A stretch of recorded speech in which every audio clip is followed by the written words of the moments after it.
Boker Tov, que ces paroles de Torah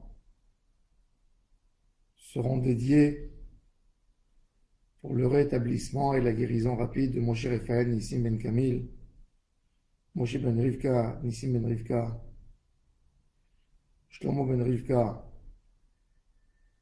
Eliyahu Hananel Ben Ruth Mesodi, Daniel Tamar Atou Bat Fortuné, Rivka Bat Menana.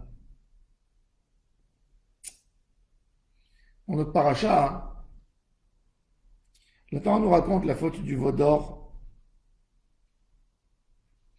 C'est très difficile de digérer et de comprendre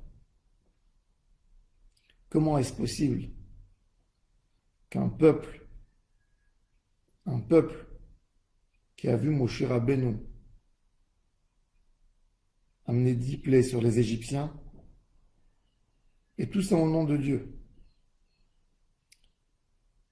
qui leur a ouvert la mer au nom de Dieu, qui leur a donné la manne au nom de Dieu, qui a entendu les 10 commandements, les 2 premières par Dieu, les autres 8 au nom de Dieu, qui leur a donné les cailles pour manger, l'eau qui les accompagne,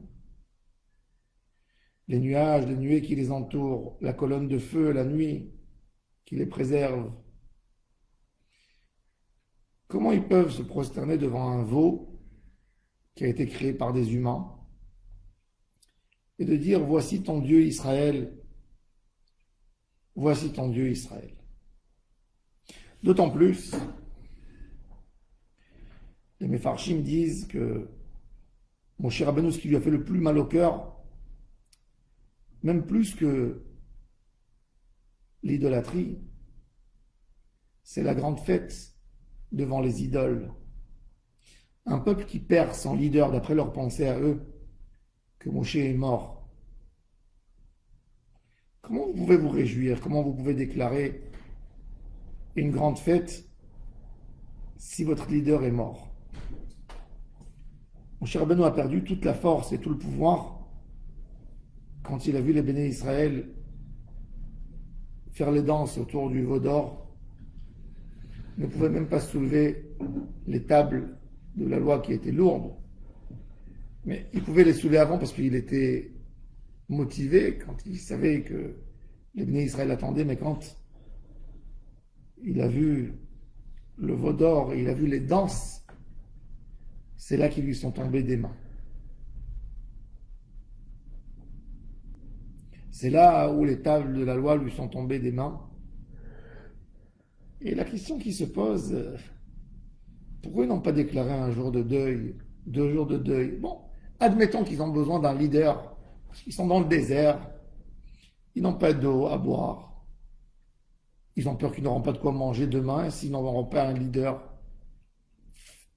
Mais, ok, choisis ton leader, mais déclare les jours de deuil pour celui qui vous a fait autant de bien, que grâce à lui vous avez pu retrouver votre liberté.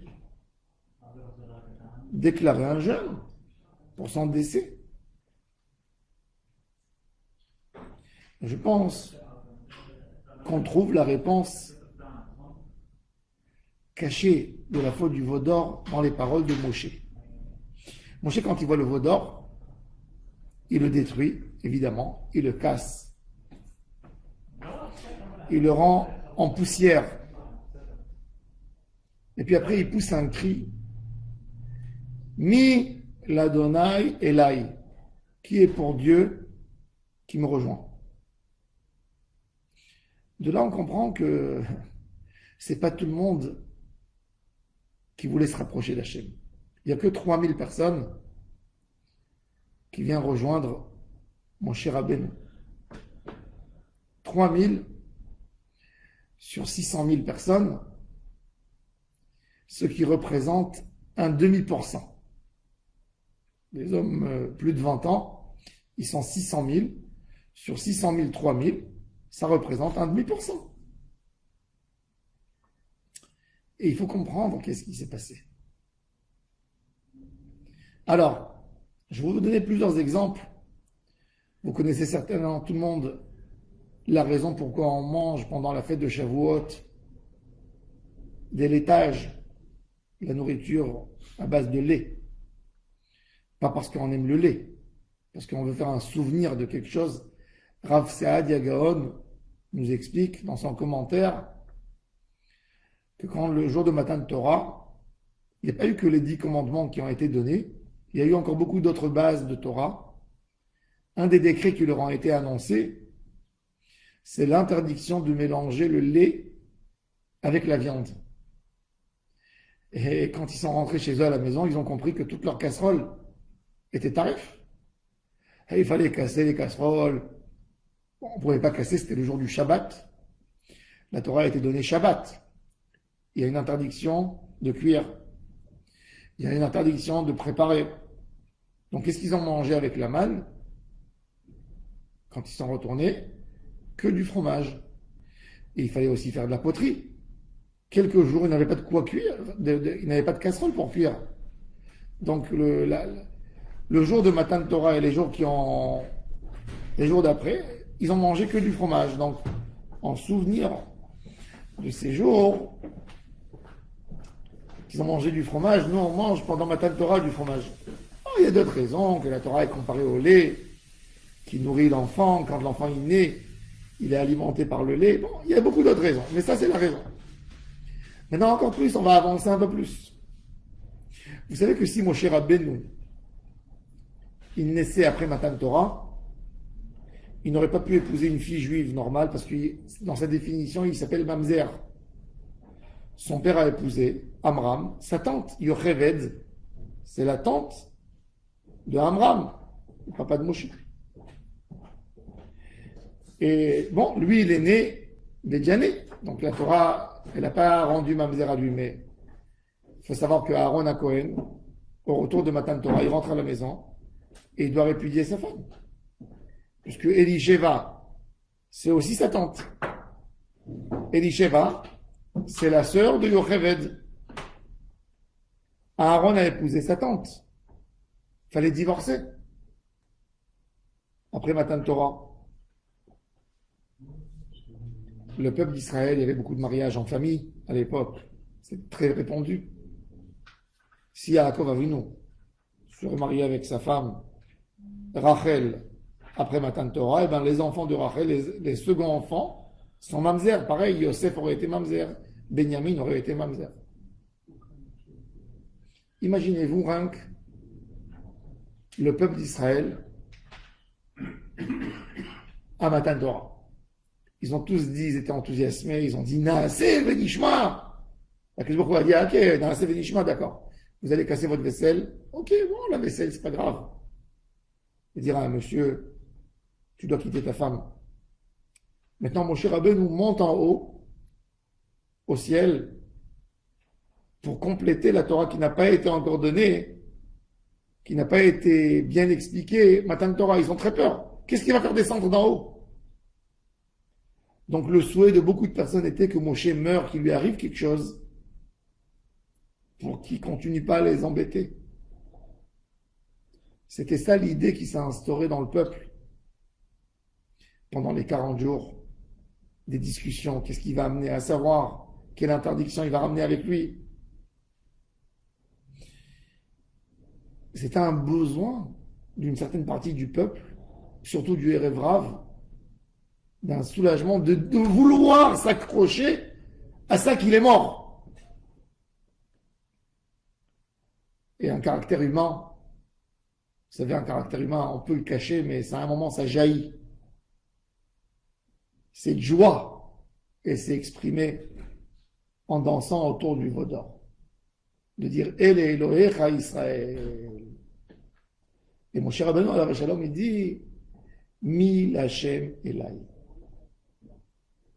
Le tikkun de la faute du veau d'or, c'est d'être un membership d'Hachem, d'être un officier d'Hachem.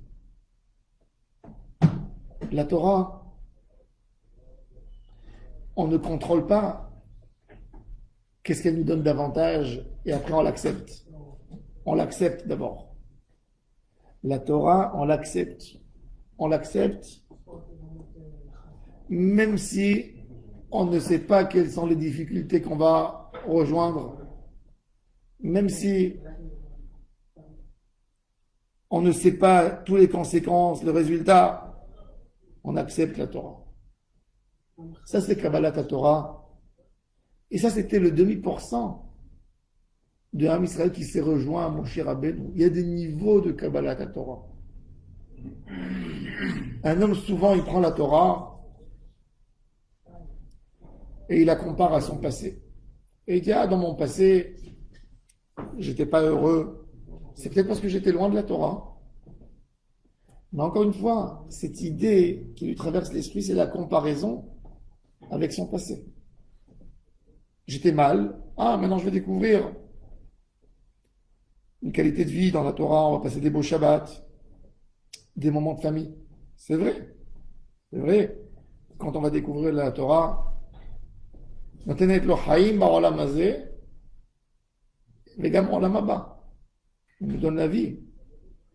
Mais Akadosh Baruch Hu, il cherche plus que ça. Quand on reçoit la Torah, même quand c'est difficile.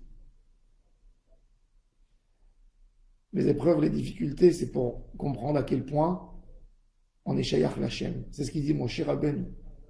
Mil Hachem est là, et c'est un moment terrible parce que ces fidèles qui se sont ramassés autour de Moshe Rabbeinu étaient censés être des guerriers pour lutter contre ceux qui étaient collés encore dans l'idolâtrie, parce qu'il faut savoir que même quand Moshe Rabbeinu a cassé, a détruit le veau d'or, ben, ils étaient encore en train de danser autour du veau. C'est-à-dire fidèles à cette idée. Et les enfants de Lévi, qui ont accompagné Moshe Rabbeinu, ces 3000 guerriers, ils sont passés de tente à tente pour chercher les gens qui étaient encore dans cette idée. Ça pouvait être, il leur dit, Moshe Rabbeinu, vous allez peut-être affronter vos frères, vos sœurs, vos beaux-frères, vos amis intimes, votre père, votre mère, votre oncle. Et peut-être vous devrez le tuer. Ça, c'est Mil Hachem. Un homme qui ne pose pas la question qu'est-ce qui est écrit et après il décide je vais découvrir Hachem. Non. La découverte d'Hachem, c'est de découvrir dans toute sa grandeur et de lui laisser la place pour nous dire qu'est-ce qu'il veut de nous. Ça, c'est la vraie soumission à Hachem Yitbarach. Et ça, c'est peu. Un tzaddik qui se donne à Hachem Yitbarach. Et ça, c'est l'idée de l'épreuve. Je ne suis pas avec toi que quand je suis dans le bonheur. Je me soumets. Je me soumets. Je me soumets. C'est difficile de perdre notre date pour Hachem. Et ça, c'est le lien de Tmimout. Le chemin de la Avodat Hachem de Rabbeinu qui a parlé de Simcha, de Tmimout. La Tmimout, c'est pas une innocence, c'est pas une naïveté. C'est de comprendre la grandeur d'Hachem et de se soumettre totalement et de ne pas attendre à voir et à être un observateur et après de décider qu'est-ce que nous avons envie de faire. Soumission totale à Hachem Yitbarach. Ça, c'est l'idée de Mil Hachem Elai. Ça, c'est une idée qui est contrairement au Hegel. Le Hegel Hazahav, il a été fait en matière. Il a été fait dans la plus belle des matières, qui a bien symbolisé l'idée qui était derrière. Ils ont cherché de la matière, du matérialisme. Ils ont compris que la Torah est trop spirituelle et peut-être elle va les embêter avec sa spiritualité. Et c'est pour ça qu'ils ont créé pas un Dieu abstrait qui est Hachem. Il dit, vous voyez, vous n'avez pas vu ni image ni rien, vous ne ferez pas aucune image. Ils sont partis, ils ont fait une image de quoi? D'un animal, d'un bœuf, de la viande que l'homme mange, qui est le plat préféré de l'homme, qui est le summum des plats. C'est-à-dire, c'est de goûter à tout, en toute puissance. Et il a été fait en or, parce que l'or, c'est la matière la plus importante chez l'homme. Ils ont voulu du matérialisme. Et pour se détacher du matérialisme, mon cher Rabbeinu nous dit, il n'y a pas d'idée. il faut se donner totalement à Hachem. Mi l'Hachem Elai. Qui est pour Dieu peut s'accrocher à moi. Mon cher Rabbeinu a perdu, était prêt de perdre des dizaines de fois sa vie pour Am Israël. Depuis 17 ans, quand il s'est battu pour défendre un Hébreu en Égypte, dans le chantier. Et après, avec tellement d'occasions, chaque fois qu'il rentrait chez Pharaon pour l'avertir, il risquait sa vie. Tout ne valait rien pour son peuple et pour son Créateur.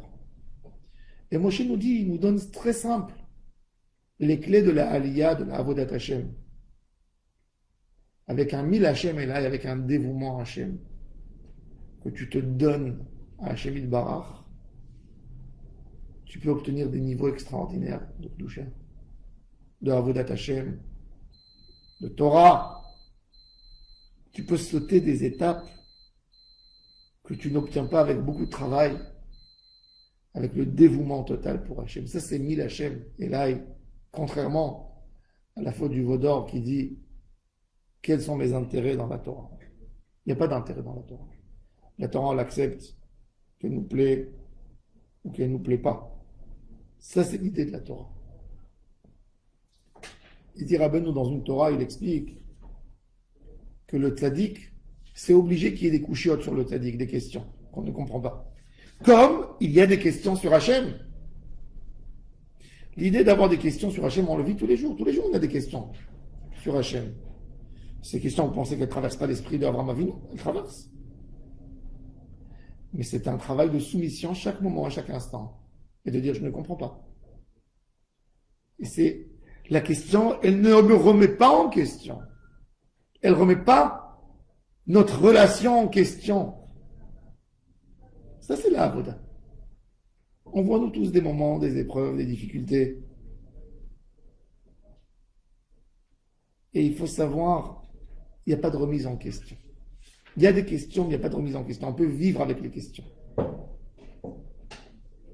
Ça, c'est mis Hachem Elai. Se donne, on appartient à Hachem, donc la question, elle ne remet pas en question parce qu'on n'a rien de nous-mêmes. Ça, c'est l'idée que mon cher Rabbeinu cherche, ces 3000 fidèles qui étaient la tribu de Lévi. Et que suite à ça, ils ont été choisis. Quelques mois plus tard, eux, pour servir à Kadosh Baruch Hu, pour devenir les moines du peuple, pour devenir les Kohanim, pour devenir ceux qui vont représenter Am Israël devant Hashem Yitbarach, les diffuseurs de la Torah.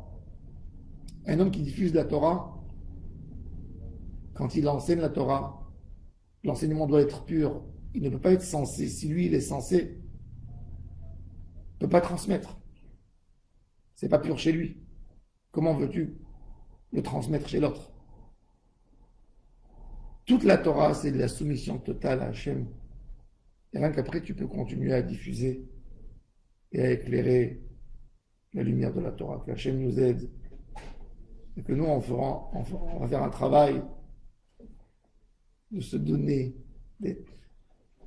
complètement, mille Hachem est là, de se donner à Hachem Yitbarach. Et avec ça, on fera le tikkun de ce que n'ont pas fait nos ancêtres dans la faute du Vaudor. Je vous souhaite à tous et à toutes une excellente journée, une atzlacha dans tout ce que vous faites. Amen, amen.